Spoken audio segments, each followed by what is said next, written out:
आप ध्यान दीजिए, ठीक है। टॉपिक का नाम है भैया बाइंडिंग एनर्जी।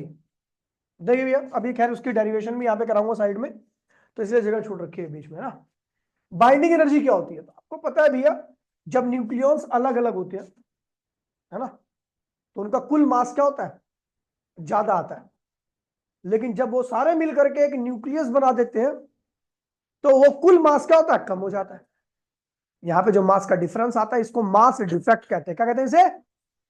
और वो जो मास डिफेक्ट आता है, वो गया कहां, आखिर मास कहां चला गया मास, तो वो गया था एनर्जी की फॉर्म में। क्या होता है, एनर्जी की फॉर्म में निकल गया, और न्यूक्लियस जुड़ करके, सॉरी, न्यूक्लियस जुड़ करके क्या बन गया, न्यूक्लियस। क्या बन गए? अब मैं चाहता हूं कि उस न्यूक्लियस से न्यूक्लियन को अलग किया जाए। क्या किया जाए? क्या करना पड़ेगा? तो जो मास खोया है, न्यूक्लियस बनते वक्त जो मास खोया है, उसको न्यूक्लियस को वापसी देंगे, ताकि सब न्यूक्लियन को अपना खोया हुआ मास वापसी मिल जाए। और जैसे ही सब न्यूक्लियंस को उनका खोया हुआ मास वापसी मिलेगा, सारे न्यूक्लियंस न्यूक्लियस से क्या होंगे, अलग हो जाएंगे। क्या हो जाएंगे? तो जो एनर्जी आपने सप्लाई की न्यूक्लियस को, न्यूक्लियस से न्यूक्लियन को अलग करने के लिए, सारे न्यूक्लियन को अलग करने के लिए, उसी को हम क्या कहते हैं भैया, बाइंडिंग एनर्जी। अब यहां पे हुआ क्या, तो यहां पर एक सिंपल सी बात यूज की गई है, E equals to mc square. इसको कहते हैं मास एनर्जी इक्विवेलेंस। इसके हिसाब से आपके द्वारा दी गई एनर्जी मास में कन्वर्ट होती है, या अगर मास कहीं एनर्जी में कन्वर्ट होता है, तो वो इस तरीके से होता है। एनर्जी किस में कन्वर्ट होती है? मास में। और मास किस में कन्वर्ट होता है? यदि किसी चीज के अंदर मास डिफेक्ट आ रहा है, मास, तो वहां पे क्या निकल रही होगी, और अगर आप कहीं पे एनर्जी दोगे तो वहां पे क्या आ जाएगा। और जैसे ही हमने एनर्जी दी, हर न्यूक्लियन को उनका खोया हुआ मास वापसी मिल गया। और जैसे ही न्यूक्लियन को खोया हुआ मास वापसी मिलता है, तो वैसे ही वो न्यूक्लियस से क्या होते हैं, अलग हो जाते हैं। इसी को हम क्या कहते हैं, बाइंडिंग एनर्जी। बाइंडिंग, ठीक है भैया। तो अब देखिए यहां पे लिखा हुआ है, ठीक है, बात करूं तो सिंपल वर्ड में लिखा हुआ, बहुत इजी लिखा हुआ है, इसलिए मैंने यहां से लिया है, ठीक है। An atomic nucleus is a stable structure, inside it proton and neutrons are bound together. एक न्यूक्लियस जो होती है वो स्टेबल स्ट्रक्चर होता है, जिसके न्यूक्लियस के अंदर न्यूट्रॉन और प्रोटॉन एक साथ में रहते हैं। किससे? एट्रैक्टिव न्यूक्लियर फोर्स से। किससे? अब अट्रैक्ट कर रखा है न्यूक्लियर फोर्स ने उनको, आप चाहते हो उनको निकाला जाए तो क्या होगा। देखिए इसके पीछे की मैकेनिज्म इससे थोड़ी वाइड है, जो मैंने आपको बता दी, दोबारा रिपीट कर दूंगा, ठीक है। बाकी नॉर्मली इसकी मैकेनिज्म है कि आपको पता है न्यूक्लियस को जोड़ने के लिए एक अट्रैक्टिव फोर्स होता है, जिसने न्यूक्लियस को जोड़ रखा होता है। अगर आप चाहते हो न्यूक्लियस को तोड़ना, तो उस अट्रैक्टिव फोर्स के अगेंस्ट में आपको वर्क करना पड़ेगा। जो अगेंस्ट में वर्क करोगे, उसके लिए आपको क्या देना पड़ेगा, एनर्जी। जो एनर्जी आपने दिया उसको इसने बोला बाइंडिंग एनर्जी।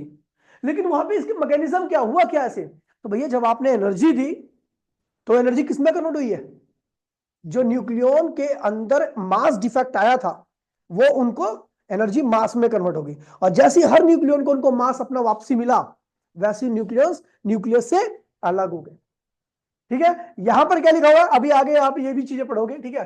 कह रहे हैं एक एटम, एक न्यूक्लियस जो होती है, यहां से पढ़ रहा हूं, ठीक है। एक न्यूक्लियस जो होती है वो स्टेबल स्ट्रक्चर होता है, ठीक है, जिसके अंदर प्रोटॉन और न्यूट्रॉन दोनों क्या होते हैं भैया, जुड़े होते हैं। किससे? स्ट्रॉन्ग न्यूक्लियर फोर्स से। इसीलिए हमें कुछ वर्क करना पड़ता है, ताकि इस न्यूक्लियर फोर्स के अगेंस्ट में हम वर्क करें, और न्यूक्लियस क्या हो जाए भैया, टूट जाए, ठीक है भैया। और न्यूक्लियस को इतनी दूर पर रख दें कि वो दोबारा से अट्रैक्ट होकर के न्यूक्लियस ना बना दे। तो जो एनर्जी आपने दी है, जो वर्क किया आपने, क्योंकि आपको पता है न्यूक्लियर फोर्स अट्रैक्टिव होता है, अगर आप न्यूक्लियन को तोड़ भी दोगे, तो फिर क्या होगा, न्यूक्लियर फोर्स उनको जोड़ देगा। जैसे चुंबक होता है, चुंबक को दो चुंबक चिपके हुए हैं, उनको चिपके हुए छुड़ा दो, छोड़ो तो फिर चिपक जाएंगे। लेकिन अगर आपको उनको हमेशा के लिए छुड़ाना, तो उनको छुड़ाओ भी, और साथ में इतनी दूरी पर रख दो कि वो दोबारा से खुद को एक दूसरे को अट्रैक्ट ना कर पाए। तो जो आपने वर्क किया है, जो आपने एनर्जी सप्लाई की है सब करने के लिए, उसी को हम क्या कहते हैं भैया, बाइंडिंग एनर्जी। क्या कहते हैं? तो वही लिखा हुआ है, एक बारी मैं पूरा अंग्रेजी में पढ़ते जा रहा हूं, ठीक है। तो ध्यान दीजिएगा, बड़ी सिंपल सी इंग्लिश है, तो समझ में ही आ जाएगी, ठीक है। An atomic nucleus is a stable structure. Inside the proton and neutrons are bound together by the means of nuclear force. Thus, a definite amount of work done is required to be done to break the nucleus into constituent particles. Constituent particle मतलब कि proton neutron, ठीक है, to place them infinite distance. Infinite distance का मतलब हो गया कि वो दूरी जहां पर ये दोबारा एक दूसरे को अट्रैक्ट ना कर पाए, ठीक है भैया, ठीक है. One another, this work gives a measure of binding energy. ये वर्क ही बताता है कि उसकी बाइंडिंग एनर्जी कितनी है. आपको जितना ज्यादा वर्क करना पड़ेगा, इसका मतलब न्यूक्लियस उतनी ही ज्यादा तगड़े से बाइंड थी, इसलिए आपको ज्यादा वर्क करना पड़ा. और अगर न्यूक्लियस कम बाइंड है तो आपको कम वर्क करना पड़ेगा, उतने में ही न्यूक्लियस क्या होगी, टूट करके अलग हो जाएगी. समझ गया. बाइंडिंग एनर्जी यहां पे लिखा हुआ है, नीचे डेफिनेशन में भी लिखा हुआ है, ठीक है. क्या लिखा हुआ है? The binding energy of nucleus may be defined as the energy required to break nucleus into its proton and to separate them to such a large distance that they may not interact with. Interact करेंगे तो दोबारा nucleus बन जाएगी ना भैया. हमें इतनी दूरी पर रखना है कि दोबारा न्यूक्लियस ना बन पाए, ठीक है, ठीक है. अब यहां पर कुछ बातें लिखी है, खैर उसका कोई मतलब नहीं है, ठीक है, क्योंकि जो कंसेप्ट आया, जो है ये कंसेप्ट आया लिखा, the concept of binding energy में भी also understand in terms of Einstein mass energy equivalent, जो मैंने आपको बताया था कि हम जो क्या क्या बताया था मैंने, गुप्ता जी बताइए, मैंने क्या बताया था कि हमारे द्वारा दी गई एनर्जी न्यूक्लियस को क्या करती है, खोया हुआ मास वापस कर देती है. जैसे हर न्यूक्लियस को उनका खोया हुआ मास, न्यूक्लियस बनते वक्त जो मास खो गया था वो वापसी मिलता है, वैसे न्यूक्लियस क्या होती है, टूट करके अलग हो जाती है. ठीक है भैया, समझ गया. इसी को हम क्या कहते हैं भैया, बाइंडिंग एनर्जी कहते हैं. और इसकी वैल्यू क्या होती है, तो equals to delta M C square. Delta M क्या है भैया, मास डिफेक्ट है. क्या है ये, मास डिफेक्ट है. ये जितना ज्यादा आएगा एनर्जी उतनी ज्यादा निकलेगी, आपको देनी भी उतनी ज्यादा पड़ेगी. जितनी ज्यादा एनर्जी निकलेगी न्यूक्लियस बनते हो, उतनी ही ज्यादा एनर्जी आपको सप्लाई करनी पड़ेगी. क्यों विशाल, तू बता ना. मैं कह रहा हूं न्यूक्लियस बनते वक्त जितनी ज्यादा एनर्जी निकली, न्यूक्लियस को तोड़ते वक्त को उतनी ज्यादा सप्लाई करनी पड़ेगी. क्यों? बिल्कुल, बहुत प्यारा बच्चा है, एक बार में समझ गया. देखो भैया, क्योंकि जब आप एनर्जी दे रहे थे, जब एनर्जी निकल रही थी, वो एनर्जी कहां से आई, मास डिफेक्ट से ही तो आई थी.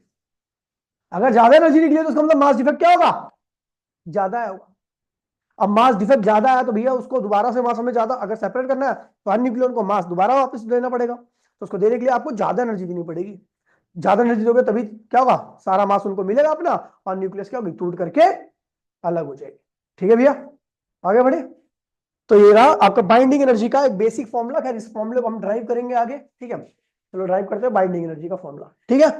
बाकी इसका basic formula delta M C square. Delta M क्या है, मास डिफेक्ट पढ़ा दिया ना मैंने आपको, वही है, ठीक है. तो expression for binding energy, expression for binding energy, समझ में आ गया ना भैया. ये वो एनर्जी होती है जो न्यूक्लियस के न्यूक्लियस को तोड़ करके अलग अलग कर दे. समझ गया, तो हम बाइंडिंग एनर्जी कहते हैं.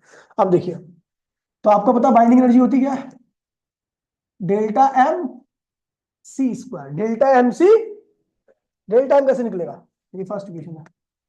नाउ डेल्टा एम आपको याद होगा, डेल्टा एम निकालने के लिए हमने क्या किया था, क्या करेंगे,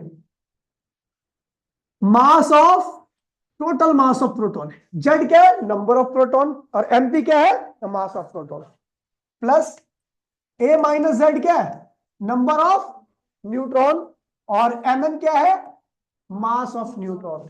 ये क्या हुआ, सारे जब अलग अलग थे न्यूक्लियस उनका कुल मास आ गया, minus mass of nucleus, mass of nucleus. ये कर दिया तो आपका क्या आ गया, मास इफेक्ट आ गया.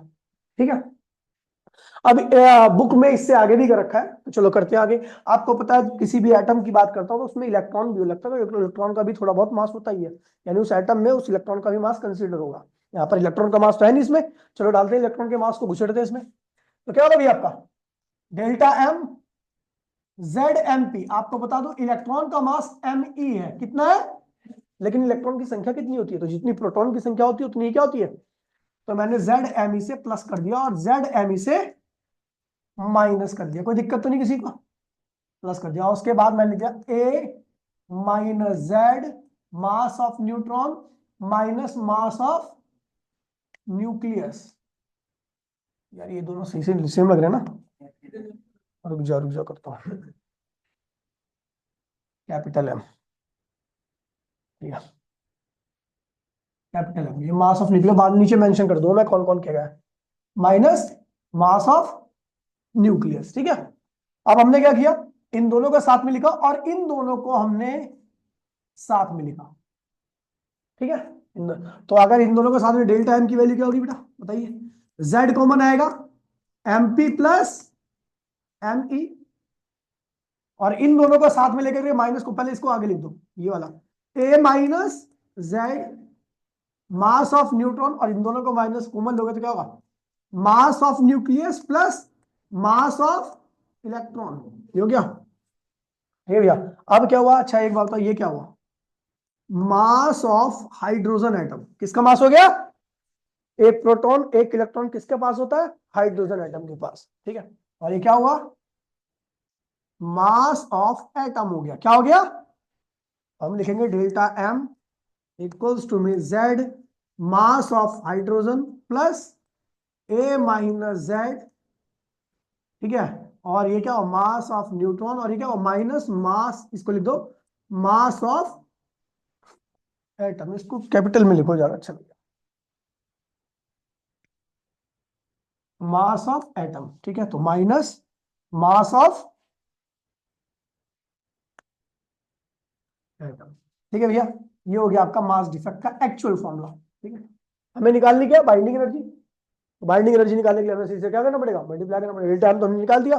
सो बाइंडिंग एनर्जी इक्वल्स टू में, तो बाइंडिंग एनर्जी इक्वल्स टू में क्या होगा भैया, बाइंडिंग एनर्जी इक्वल्स टू में क्या होगा, Z mass of hydrogen plus A minus Z mass of neutron minus mass of atom into में सी स्क्वायर। ये होगी भी आपकी बाइंडिंग एनर्जी की एक्सप्रेशन, कोई दिक्कत तो नहीं भैया।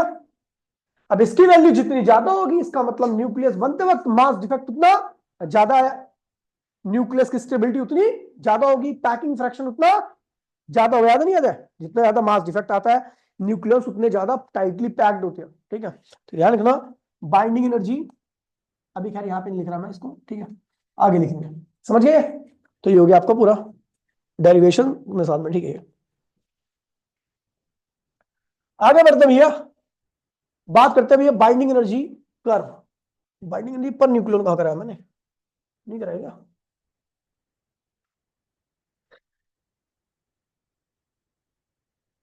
Binding energy per nucleon, topic का नाम है बाइंडिंग एनर्जी पर न्यूक्लियॉन्स। अब ये नई चीज, बाइंडिंग एनर्जी तो पढ़ ली हमने, बाइंडिंग एनर्जी पर न्यूक्लियन देखिए। तो भैया होता क्या है, देखिए एक न्यूक्लियस है, मैं एग्जांपल दे रहा हूं आपको, एक न्यूक्लियस है जिसकी टोटल बाइंडिंग एनर्जी, मतलब जो न्यूक्लियस बनी थी तो वहां से जो एनर्जी निकली थी या आपको जो एनर्जी देनी पड़ी उसको तोड़ने के लिए, दोनों सेम होती है, जो निकलती है उतना ही आप देते हो उसको तोड़ने के लिए, है ना। तो दोनों की वैल्यू क्या होती है, सेम होती है। तो मान लिए एक न्यूक्लियस बनी और वहां से एनर्जी कितनी निकली, 100 जूल, कितनी निकली, उसके न्यूक्लियस के अंदर कुल न्यूक्लियन की संख्या क्या है, 10 है, क्या है, 10 है। टोटल बाइंडिंग एनर्जी कितनी है, 100 जूल, और न्यूक्लियन की संख्या कितनी है, तो बताओ एक न्यूक्लियन की बाइंडिंग एनर्जी कितनी होगी, 10 जूल पर न्यूक्लियन, 10 जूल। तो इसी को हम क्या कहते हैं भैया, binding energy per nucleon. Actually binding energy पूरी न्यूक्लियस की होती है और बाइंडिंग एनर्जी पर न्यूक्लियन केवल एक न्यूक्लियन की होती है, जो एक पार्टिकल है, मे बी प्रोटॉन या न्यूट्रॉन, उनमें से किसी एक पार्टिकल की ही एनर्जी को हम क्या कहते हैं भैया, बाइंडिंग एनर्जी पर न्यूक्लियन, समझ गए भैया। तो it is the ratio of, अब देखिए यहीं से आपको स्टेबिलिटी का भी पता लग गया, आप टोटल बाइंडिंग एनर्जी से नहीं बता सकते कि भैया न्यूक्लियस स्टेबल है या नहीं है, लेकिन बाइंडिंग एनर्जी पर न्यूक्लियन से आप बता सकते हो कि भैया ये न्यूक्लियस ज्यादा स्टेबल है या ये न्यूक्लियस कम स्टेबल है। तो भैया बाइंडिंग एनर्जी पर न्यूक्लियन क्या है, it is the ratio of, it is the ratio of total binding energy of nucleus to the atomic mass number. मैंने कहा किसका रेशियो होता है, टोटल बाइंडिंग एनर्जी न्यूक्लियस की और एटॉमिक मास नंबर। तो भैया देखिए binding energy per nucleon equals to में बाइंडिंग, वही लिख रहा हूं ना, binding energy per nucleon, nucleon equals to में binding energy divide by nucleon. Binding energy क्या आई थी भैया, आपको याद है क्या आई थी? ये आई थी आपकी Z mass of hydrogen plus A minus Z mass of neutron minus M atom into में C स्क्वायर अपॉन में A। ये हो गया आपका बाइंडिंग एनर्जी पर न्यूक्लियन, ठीक है। और इसका एक फॉर्मूला और भी होता है जो ज्यादा यूज होता है, ठीक है, ये तो बहुत कम यूज होता है। जो main formula binding energy per nucleon का होता है वो होता है आपका Z mass of proton plus A minus Z mass of neutron minus mass of nucleus into में C स्क्वायर अपॉन में, ये भी क्या है भाई, बाइंडिंग एनर्जी पर न्यूक्लियन का फॉर्मूला सबसे ज्यादा यूज यही होता है नीचे वाला, ठीक है। अब देखिए, ठीक है, ये क्या बताता है, if binding energy per nucleon क्या होगी, ज्यादा, क्या होगी, ज्यादा, तो इसका मतलब क्या है, स्टेबिलिटी ऑफ न्यूक्लियस, क्या होगी भैया, ज्यादा, ठीक है। और अगर बाइंडिंग एनर्जी पर न्यूक्लियन क्या होगी, कम होगी, तो स्टेबिलिटी ऑफ न्यूक्लियस क्या होगी, क्या होगी, कम होगी, ठीक है भैया। मतलब एक्चुअल में binding energy per nucleon nucleus की स्टेबिलिटी को बताता है, क्या बताता है, ठीक है। ये न्यूक्लियस की स्टेबिलिटी को बताता है। अब देखिए एक एग्जांपल ले रहा हूं मैं, which one is more stable, इनमें से कौन ज्यादा स्टेबल है, एटम ए, एटम ए या एटम बी। क्या है, इसकी बाइंडिंग एनर्जी, एटम ए की बाइंडिंग एनर्जी, एटम ए की कितनी है, मान लीजिए 100 जूल है, क्या है, और न्यूक्लियन कितने इसके अंदर, 10 न्यूक्लियन है मान लीजिए, ठीक है।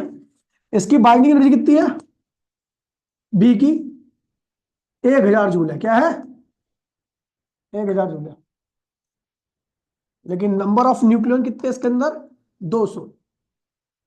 तो बताओ कौन ज्यादा स्टेबल होगा। देखिए अगर इससे पहले, इस टॉपिक से पहले मैंने पूछा होता तो आप जाहिर सी बात है बी को बोलते, क्योंकि उसकी बाइंडिंग एनर्जी बहुत ज्यादा है। लेकिन हमें बाइंडिंग एनर्जी टोटल नहीं देखनी है, हमें देखनी है एक न्यूक्लियन की कितनी बाइंडिंग एनर्जी है, एक न्यूक्लियन को तोड़ने के लिए कितनी एनर्जी देनी पड़ेगी। तो यहां पर देखिए बाइंडिंग एनर्जी पर न्यूक्लियन क्या आएगा, binding energy per nucleon of A क्या आएगा भैया आपका, देखिए 10 जूल पर न्यूक्लियन, और यहां पर क्या आएगा, binding energy per nucleon of B क्या आएगा भैया, 5 joule per nucleon. So A is more stable then,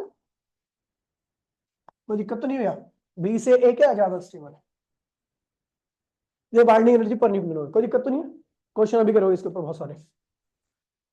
अब अगर ये बाइंडिंग एनर्जी कर्व, ठीक है, बाइंडिंग एनर्जी कर्व, तो भैया कौन ज्यादा स्टेबल होता है, अभी बताया मैंने आपको, जिसका बाइंडिंग एनर्जी पर न्यूक्लियन क्या होता है, ज्यादा होता है, वो ज्यादा स्टेबल स्ट्रक्चर होता है। उसके न्यूक्लियस से न्यूक्लियन को अलग करने के लिए आपको ज्यादा एनर्जी सप्लाई करनी पड़ेगी, है ना। और जिसकी बाइंडिंग एनर्जी पर न्यूक्लियन कम होता है तो वो कम स्टेबल होता है, उसके न्यूक्लियन को निकालने के लिए आपको बहुत कम एनर्जी सप्लाई करनी पड़ेगी। यानी जब न्यूक्लियस बन रही थी तब भी का एनर्जी कम निकली थी, ठीक है। अब देखिए यहाँ पर एक कर्व है, इसे कहते हैं बाइंडिंग एनर्जी कर्व, और यहाँ पर क्वेश्चन बहुत ज्यादा आते हैं इस कर्व से, ठीक है। देखिए कैसे क्वेश्चन, ये कर्व देख रहे हो आप, ये एनसीईआरटी में बना हुआ डायग्राम, ठीक है। लेकिन आपने सोचा होगा डायग्राम है तो फालतू होगा, भाई ये सबसे इंपॉर्टेंट डायग्राम है पूरी बुक में।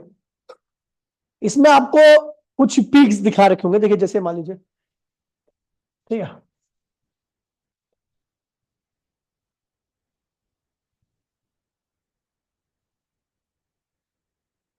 ठीक है। अब देखिए यहां पर देखिए, आपको दिख रहा होगा हाइड्रोजन, हाइड्रोजन और नीचे होता है एक्चुअल में, यहाँ पे हाइड्रोजन दिख नहीं रहा आपको, मैं बना देता हूँ यहाँ पे हाइड्रोजन। जी, ये रहा हाइड्रोजन H1, बहुत नीचे है। तो इसका मतलब क्या हुआ, हाइड्रोजन बहुत नीचे है, इसका मतलब क्या हुआ कि उसकी बाइंडिंग एनर्जी पर न्यूक्लियन क्या है, बहुत कम है, यानी उसकी न्यूक्लियस बहुत कम स्टेबल है। खैर इसकी न्यूक्लियस में तो केवल एक ही न्यूक्लियन होते हैं, वो तो निकला ही होता है ऑलरेडी। हाइड्रोजन एक H1 में, जिसको हम हाइड्रोजन बोलते हैं, उसकी न्यूक्लियस में केवल एक न्यूक्लियन होता है जो कि प्रोटॉन होता है। ठीक है, इसकी स्टेबिलिटी बहुत कम होती है। फिर आता है उसके बाद दो न्यूक्लियन वाला हाइड्रोजन, जिसको आप ड्यूट्रियम कहते हो, क्या कहते हो, तो उसकी बाइंडिंग एनर्जी भी बहुत कम है, यानी इसके न्यूक्लियस से न्यूक्लियन को तोड़ना बहुत आसान है। फिर आता है ट्रीटियम, ट्रीटियम की भी बाइंडिंग एनर्जी पर न्यूक्लियन क्या है, काफी कम है। ठीक है, यहां से भी आप, इसके अंदर 3 न्यूक्लियन होते हैं, एक प्रोटॉन होता है, 2 न्यूट्रॉन होते हैं, है ना, इससे भी तोड़ना बड़ा आसान होता है। फिर उसके बाद एकदम से पीक बढ़ जाता है और कहां पहुंच जाता है, हीलियम पे। हीलियम काफी ज्यादा ऊपर है, इसका मतलब उसके न्यूक्लियस से न्यूक्लियन को तोड़ना मुश्किल है। किसका कंपैरिजन में, ड्यूट्रियम, हाइड्रोजन, ड्यूट्रियम, ट्रिटियम और लिथियम के कंपैरिजन में हीलियम से न्यूक्लियस को निकालना मुश्किल है, क्योंकि उसकी बाइंडिंग एनर्जी पर न्यूक्लियन क्या है, ज्यादा है। अगर मैं कार्बन को देखूं तो कार्बन इनसे भी ज्यादा स्टेबल है, वहां उसकी न्यूक्लियस से न्यूक्लियन को निकालना और ज्यादा मुश्किल है, क्योंकि उसका बाइंडिंग एनर्जी पर न्यूक्लियन क्या है, और ज्यादा ऊपर है। ठीक है, कार्बन जो होगा वो इन सब से क्या होगा, ज्यादा स्टेबल स्ट्रक्चर होगा, इन सब से ज्यादा एनर्जी सप्लाई करनी पड़ेगी आपको इसके एक न्यूक्लियन को बाहर निकालने के लिए। समझ गए। बात करते हैं भैया ऑक्सीजन की, तो ऑक्सीजन जो है 16, वो बाकियों से काफी ज्यादा स्टेबल स्ट्रक्चर है, यानी उस केस में ऑक्सीजन 18 या बाकी और एलिमेंट के न्यूक्लियस से न्यूक्लियन को निकालने के लिए ज्यादा एनर्जी सप्लाई करनी पड़ेगी। सल्फर, उसके बाद आप देख रहे हो काफी दूर तक कर एकदम एक कांस्टेंट जैसा हो गया है ना, कांस्टेंट जैसा हो गया, इसका मतलब ऑलमोस्ट सबकी बाइंडिंग एनर्जी क्या है, सेम है, यानी सबकी न्यूक्लियस से निकालने के लिए लगभग ऑलमोस्ट एक ही जैसी एनर्जी नहीं पड़ेगी। लेकिन इसमें भी आप देखोगे तो आयरन जो है ना वो सबसे ऊपर है, यानी ये क्या है, जब सबसे ऊपर है, इसकी न्यूक्लियस से न्यूक्लियन को निकालने के लिए सबसे ज्यादा एनर्जी नहीं पड़ेगी, मतलब ये क्या होता है, मोस्ट स्टेबल न्यूक्लियाई होता है। जब तारा बनता है, आप कहते हो ना भैया हमारा सूरज 4.5 अरब साल बाद खत्म हो जाएगा, क्यों खत्म हो जाएगा भाई, हनुमान जी निकल लेंगे क्या उसे, नहीं। जब आपका सूरज बना था तो भैया, जो सूरज जब बना था तो केवल उसमें प्योर हाइड्रोजन थी। ठीक है, अब हाइड्रोजन हाइड्रोजन का क्लाउड था, बहुत एकदम ग्रेविटी की वजह से वो एकदम इकट्ठा होता गया और एक जगह पर आ गया, इतनी ज्यादा डेंसिटी हो गई कि वहां पर इस हाई डेंसिटी की वजह से, हाई ग्रेविटी की वजह से, और जब कोई चीज बहुत कंप्रेस हो जाती है तो वहां का टेम्परेचर क्या होता है, 15 मिलियन के आसपास का हो गया, 15 मिलियन सेल्सियस के आसपास का हो गया। तो टेम्परेचर कहां पहुंच गया, 15 मिलियन सेल्सियस के आसपास का, ग्रेविटी बहुत ज्यादा हो गई, तो उस जो क्लाउड है उसके सेंटर में बहुत ज्यादा प्रेशर लगने लगा। और जब इस कंडीशन में एक प्रोसेस स्टार्ट हो जाता है जिसको कहते हैं न्यूक्लियर फ्यूजन, क्या कहते हैं इसे, इसमें न्यूक्लियस, छोटी न्यूक्लियस मिल करके बड़ी न्यूक्लियस का निर्माण करती है। यहाँ पर हाइड्रोजन और हाइड्रोजन मिल करके उन्होंने क्या बनाया, ये सीधा हीलियम। ये जब तक प्रोसेस चलता है, जब तक कि सारी हाइड्रोजन हीलियम में ना कन्वर्ट हो जाए, जब पूरा स्टार हीलियम का हो जाता है, तो उसके बाद 3 हीलियम मिल करके क्या बनाते हैं, सीधा कार्बन। 3 हीलियम मिल करके क्या बनाते हैं, कार्बन। और फिर उसके बाद कार्बन से प्रोसेस चलता है, आगे बढ़ता रहता है, और लास्ट में, सबसे लास्ट में जो बचता है वो बनता है भैया आपकी न्यूक्लियस में आयरन। अब आप सोचोगे दूसरे एलिमेंट भी तो मिलते हैं, वो कहां से मिलते हैं, तो भैया अब न्यूक्लियस हो जाती है आयरन की वजह से बहुत डेंस, बहुत भारी। तो इतना बड़ा तारा जो कि अभी हमारा सूरज है, जिसकी रेडियस 13 लाख 14 लाख किलोमीटर के आसपास है, डायमीटर 28 लाख के आसपास है, हमारा सूरज तो छोटा है, उससे भी बहुत बड़े तारे हैं।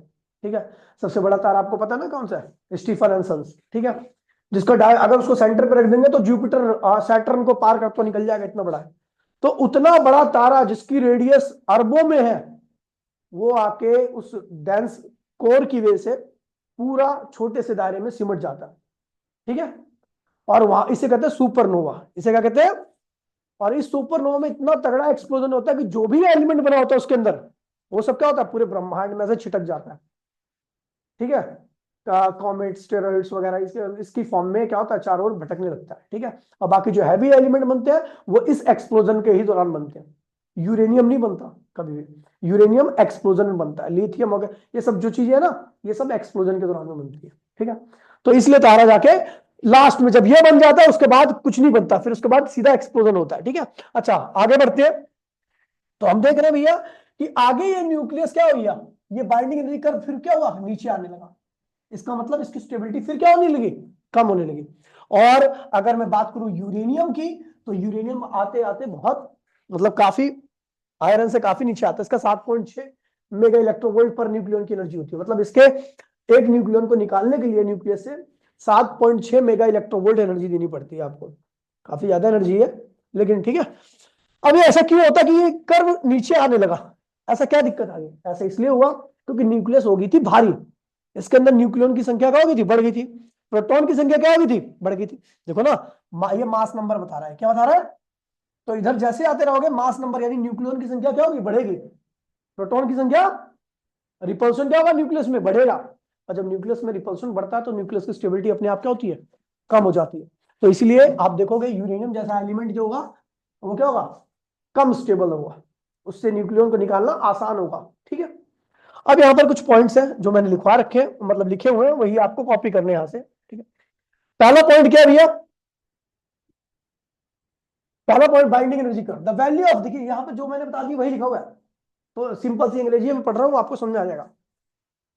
Value of binding energy per nucleon nucleus gives the measure of stability of the nucleus. Binding energy per nucleon हमें क्या देता है भैया, कर्व हमें न्यूक्लियस की स्टेबिलिटी के बारे में बताता है। जो न्यूक्लियस जितनी ज्यादा ऊपर होगी उसका बाइंडिंग एनर्जी पर न्यूक्लियन उतना ज्यादा होगा, उसकी स्टेबिलिटी उतनी, उसकी न्यूक्लियस से न्यूक्लियन को निकालना उतना ही ज्यादा मुश्किल होगा, मतलब ज्यादा एनर्जी सप्लाई करनी पड़ेगी। The binding energy curve reveals following point. पहला दिखा हुआ है कि भैया जो कार्बन है या ऑक्सीजन है या, ठीक है, इनकी वैल्यू क्या होती है भैया, पर न्यूक्लियन क्या होती है, स्मूथ कर्व होती है। मतलब जैसे देखिए भैया कि